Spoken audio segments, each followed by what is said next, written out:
সুপ্রিয় শিক্ষার্থীবৃন্দ, আসসালামু আলাইকুম। আশা করি তোমরা সকলে ভালো আছো এবং ভালোভাবে পড়াশোনা করে নিজকে সুযোগ্য করে গড়ে তুলছ।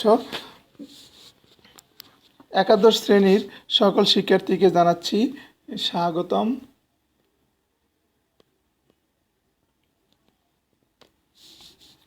আমরা বাংলাদেশে একটা মনোরম প্রাকৃতিক দৃশ্য দেখিয়ে তোমাদেরকে স্বাগত জানাচ্ছি এবং ব্যবসা বাণিজ্যর মাধ্যমে আমাদের এই দেশটাকে কিভাবে আমরা গড়তে পারবো এবং সমৃদ্ধ করতে পারবো, ওই ব্যাপারে আমরা ওই বিষয়ের সাথে সম্পর্কিত আজ আমরা আলোচনা করব। ব্যবসা সংগঠন ও ব্যবস্থাপনা প্রথম পত্র। তোমরা একটা শিল্প বা ইন্ডাস্ট্রির ছবি দেখছো, যে এই শিল্প বা ইন্ডাস্ট্রির মাধ্যমে আমাদের এই দেশকে আমরা কীভাবে সমৃদ্ধ করতে পারি, এই সাথে সম্পর্কিত আমরা কিছু জানতে পারবো। এবং তোমাদের সাথে আছি আমি মোহাম্মদ গোলাম মহিউদ্দিন, সহকারী অধ্যাপক, ব্যবস্থাপনা, কুমিল্লা সরকারি মহিলা কলেজ। সুপ্রিয় শিক্ষার্থীবৃন্দু, এই ব্যবসায়ের মৌলিক ধারণার অধ্যায়ের উপরে আমরা ক্লাস নিচ্ছি এবং এই ব্যবসায়ের মৌলিক ধারণার ক্লাসের মধ্যে আমরা ব্যবসায়ের মৌলিক ধারণাগুলো মূলত ব্যবসা সম্পর্কিত পারস্পরিক জ্ঞান নিজেদের মধ্যে আমরা ভাগাভাগি করব, আলোচনার মাধ্যমে, শেয়ারিংয়ের মাধ্যমে আমাদের ভুল ত্রুটিগুলোকে কাটিয়ে আমাদের এই ব্যবসা বাণিজ্য উন্নয়ন করতে হয় এবং একে অন্যের সহযোগী হই, পারস্পরিক সহযোগিতার মাধ্যমে ব্যবসায়িক কার্যক্রম উন্নয়ন করতে হয়। আজকের এই আলোচনার পর আমরা বাংলাদেশের ব্যবসায়ের আওতা হিসাবে শিল্প, বাণিজ্য ও প্রত্যক্ষ সেবার এই সম্ভাবনার খাতসমূহ আমরা জানতে পারবো, বুঝতে পারবো এবং এই ব্যাপারে আমরা এটার উপরে বিশদ জ্ঞান লাভ করব। আমাদের এই সম্ভাবনার ক্ষেত্রগুলো কি কি হতে পারে। আমাদের দেশের পাটজাত দ্রব্য এবং তুলা চাষের প্রচুর সম্ভাবনা রয়েছে। আমাদের এখানে উন্নত মানের পাট ও তুলা উৎপাদন করা যায় এবং এই তুলা এবং পাটকে ব্যবহার করে আমরা শিল্প গড়ে তুলতে পারি, যেখানে পাট এবং তুলা শিল্পের কাঁচামাল হিসেবে ব্যবহৃত হবে এবং এই পাটজাত দ্রব্য এবং তুলার থেকে সুতার থেকে বস্ত্র, এগুলোতে আমরা বিভিন্ন কিছু উৎপাদন করে আমাদের দেশীয় অভ্যন্তরীণ চাহিদা মেটানো। আমাদের দেশের প্রায় 17 কোটি লোক রয়েছে, আমাদের এক বিশাল এক বাজার রয়েছে আমাদের অভ্যন্তরীণ, এবং এইগুলো বিশ্বে আন্তর্জাতিক বাজারে ক্ষেত্রে আমাদের অনেক চাহিদা রয়েছে। এছাড়া আমাদের প্রবাসীরা বিশ্বের বিভিন্ন দেশে আমাদের এই সমস্ত দ্রব্যগুলোকে কোয়ালিটি সম্পন্ন করে আমরা তাদেরকে সরবরাহ করলে তারা বিশ্বের বিভিন্ন দেশে এটাকে উপস্থাপন করে আমাদের বাজার তৈরি করতে পারে। তাহলে এই পাট ও পাটজাত দ্রব্য এবং তুলা শিল্পের আমাদের এখানে উজ্জ্বল সম্ভাবনা রয়েছে। সুপ্রিয় শিক্ষার্থীবৃন্দু, আমাদের এই দেশে চামড়া সহজলভ্য এবং বিভিন্ন গবাদি পশুর চামড়া খুবই সস্তা এবং এই চামড়ার উপরে ভিত্তি করে আমরা ট্যানারি, যদি মানসম্মত ট্যানারি, আন্তর্জাতিক মানসম্পন্ন ট্যানারি করে গড়ে তুলতে পারি, তাহলে আমরা এই চামড়ার থেকে ব্যবহার করে চামড়ার কাঁচামাল থেকে আমরা কাঁচা চামড়া থেকে পাকা চামড়া থেকে আমরা ব্যাগ, ব্রিফকেস, জুতা এবং লাগেজ ইত্যাদি তৈরি করে বিশ্বের বিভিন্ন দেশে রপ্তানি করতে পারি। তো এই চামড়া শিল্পটা আমাদের এখানে অনেকটা পিছিয়ে পড়ে আছে, কারণ আমরা চামড়া শিল্পের আন্তর্জাতিক মানগুলা যথাযথভাবে অনুসরণ করে শিল্পটাকে পরিচালনা করছি না।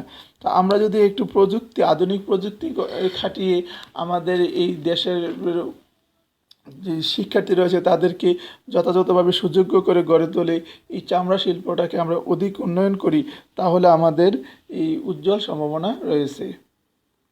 ফ্রিল্যান্সিং ও আউটসোর্সিং।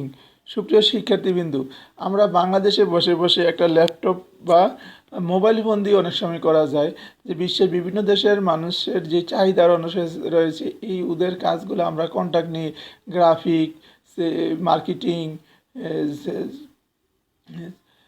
এই কাজগুলো বা করে আমরা বৈদেশিক ডলার অর্জন করতে পারি। আবার যারা একটু ভালোভাবে এই কাজগুলো পারবে তারা বিভিন্ন দেশের এই কাজগুলোকে সংগ্রহ করে আমাদের যারা একটু কম কম পারে তাদের মাধ্যমে অংশ বিশেষ করে করে তাদের দিয়ে করেই নিতে পারে। তাহলে আউটসোর্সিং এবং ফ্রিল্যান্সিং এই তথ্য প্রযুক্তি ক্ষেত্রে উন্নয়নের মাধ্যমে আমাদের আউটসোর্সিং ও ফ্রিল্যান্সিংয়ের উজ্জ্বল সম্ভাবনা রয়েছে। সুপ্রিয় শিক্ষার্থীবৃন্দ, আমাদের এই দেশের অধিকাংশ মানুষের পুঁজি কম। আমাদের 78% লোকের হাতে 22 ভাগ সম্পদ, আর 22% লোকের হাতে আমাদের প্রায় 78 বা 80% সম্পদ। তা আমাদের এই বিপুল জনসংখ্যা যারা কম সম্পদ রয়েছে তাদের এই 78% জনগণ এই ক্ষুদ্র ও কুটির শিল্পের জন্য কম পুঁজি লাগে এবং কম যন্ত্রপাতির দরকার, এবং এই শিল্পের কাঁচামাল হিসেবে ব্যবহৃত হয় বাঁশ, বেত, কাঠ, বিভিন্ন ধরনের পাতা, তৃণলতা, এগুলোর ব্যবহার করে বিভিন্ন ধরনের মানসম্পন্ন সুন্দর সুন্দর দ্রব্যাদি সেটি কুটির শিল্প প্রস্তুত করে বা তৈরি করে দেশের যেরকম এটার চাহিদা রয়েছে আন্তর্জাতিক বাজারেও এর চাহিদা রয়েছে। তো এই কুটির শিল্পতে যদি আমরা অধিক এই ক্ষুদ্র কুটির শিল্পকে অধিক মনোযোগ দিয়ে মানসম্পন্ন পণ্য তৈরি করতে পারি এবং আমাদের বেকার জনগোষ্ঠীকে প্রশিক্ষিত করতে পারি করে এই শিল্পের মাধ্যমে আমাদের এই বৈদেশিক মুদ্রা অর্জন করা সম্ভব, আমাদের ব্যবসা বাণিজ্যের ও শিল্পের ক্ষেত্রে অধিক গতি আনা সম্ভব। এবং তৈরি পোশাক শিল্প বাংলাদেশের বর্তমানে রপ্তানি আয়ের অন্যতম, কারণ পশ্চিমা দেশগুলো বাড়ি শিল্পের দিকে চলে যাওয়াতে এখন আর ওরা তৈরি পোশাক শিল্প আমাদের উজ্জ্বল নক্ষত্র হয়ে দাঁড়িয়েছে, কারণ ওরা এই পোশাক এরা আমদানি করে। তা যেহেতু পশ্চিমারা পোশাক তৈরি করছে না এবং অনেকেই বাড়ি শিল্পের দিকে চলে যাচ্ছে, আমরা এখনও নিম্ন স্তরে রয়ে গেছি। তা আমাদের এই অদক্ষ জনগণকে তৈরি পোশাক খাতে কাজে লাগিয়ে আমরা মানসম্পন্ন পণ্য দ্রব্য প্রস্তুত করে বিদেশে রপ্তানি করে প্রচুর বৈদেশিক মুদ্রা অর্জন এবং দেশকে সমৃদ্ধ করা, ব্যবসা বাণিজ্যকে এগিয়ে নেওয়া সম্ভাবনার দ্বার উজ্জ্বল। আমাদের বাংলাদেশে এখন 3টি সমুদ্র বন্দর, চট্টগ্রাম সমুদ্র বন্দর, পায়রা সমুদ্র বন্দর, মংলা সমুদ্র বন্দর।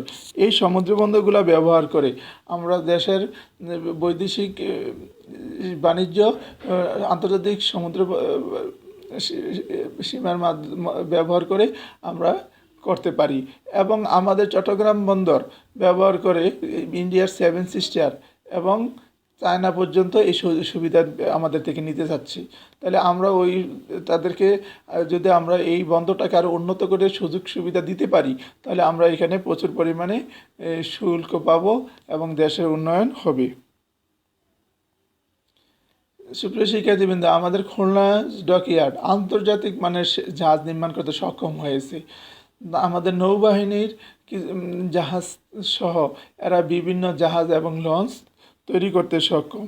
তো এই শিপইয়ার্ডটাকে যদি আমরা আরও উন্নত করি, বিভিন্ন দেশে এই জাহাজ আমরা রপ্তানি করি, বিভিন্ন দেশের যুদ্ধ জাহাজ, ফ্রিগেট এবং লঞ্চ, স্টিমার তৈরি করে বিভিন্ন দেশে রপ্তানির মাধ্যমে আমাদের দেশকে শিল্পায়ন করতে পারি এবং অদক্ষ জনগণকে দক্ষ করে আমাদের শিল্পের উজ্জ্বল নক্ষত্র হলো আমাদের জাহাজ নির্মাণ শিল্প। তাহলে এই শিল্পটাকে আরও উন্নত করার মাধ্যমে দেশের ব্যবসা বাণিজ্য ও শিল্পের ক্ষেত্রে আমরা উন্নয়নের দ্বার উন্মুক্ত করতে পারি।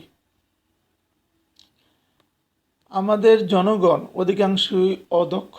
এই অদক্ষ জনগণকে দক্ষ জনগণে পরিণত করে, দক্ষতা কাজ শিখিয়ে, প্রশিক্ষণ করে কাজ শিখিয়ে আমরা এই জনশক্তি রপ্তানি করতে পারি। এই জনশক্তি রপ্তানি করে এই সেবা বিশ্বের বিভিন্ন দেশে রপ্তানি করার মাধ্যমে আমরা বিশ্বের বিভিন্ন দেশে আস্থাভাজন হতে পারলে আমরা প্রচুর বৈদেশিক মুদ্রা অর্জন করতে সক্ষম হব, এবং আমাদের এই অদক্ষ জনগণ দক্ষ জনগণের মাধ্যমে পরিণত হলে তাদের মাধ্যমে প্রচুর রেমিটেন্স আসবে এবং দেশের উন্নয়ন হবে এবং বিদেশ এর সাথে আমাদের দেশের একটা যেই সম্পর্ক রয়েছে, এখন আমরা অদক্ষ জনসম্পদ রপ্তানির কারণে স্বল্প হারে টাকা পাচ্ছি। আবার অনেক ক্ষেত্রে আমাদের অদক্ষ জনগণ মানুষ নিতে চাচ্ছে না বিদেশিরা। তাহলে আমরা দক্ষ করতে পারলে আমাদের এই সেবা শিল্পের উজ্জ্বল সম্ভাবনা রয়েছে।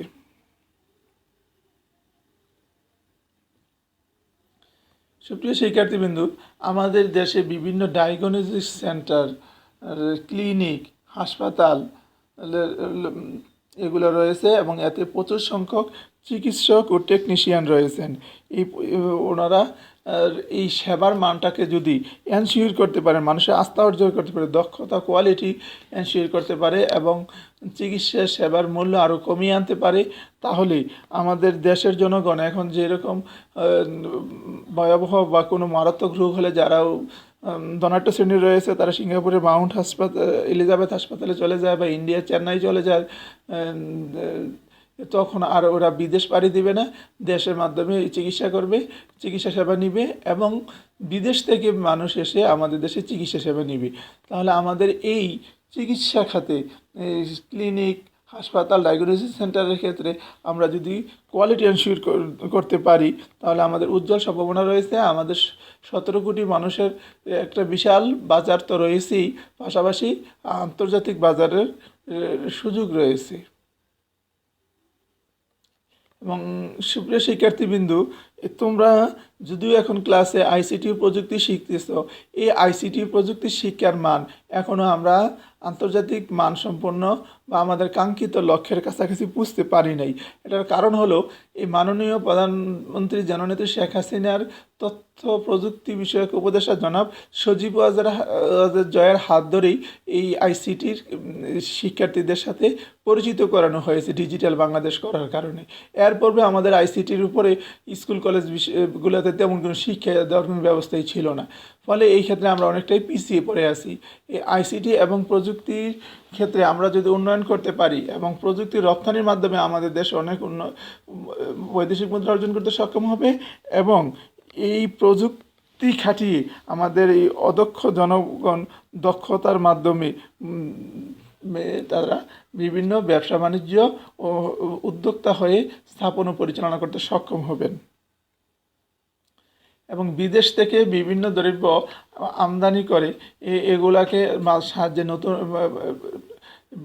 একটু রিফাইন করে নতুন রূপ দিয়ে মানুষের অভাব পূরণ উপযোগ সৃষ্টি করে আবার পুনরায় বিদেশে রপ্তানি করে এই আমাদের যে প্রচুর বৈদেশিক মুদ্রা অর্জনে সক্ষম রয়েছে। পূর্ণ রপ্তানি হলো প্রথমে আমরা বিদেশ থেকে আমদানি করবো, আমদানি করে এটার মাধ্যমে প্রক্রিয়াজাতকরণ নতুন কিছু তৈরি করব, অথবা এটা হুবহু আগের মতো রেখেও আমরা আবারও বিদেশে রপ্তানি করব, তাহলে এটা হলো পূর্ণ রপ্তানি।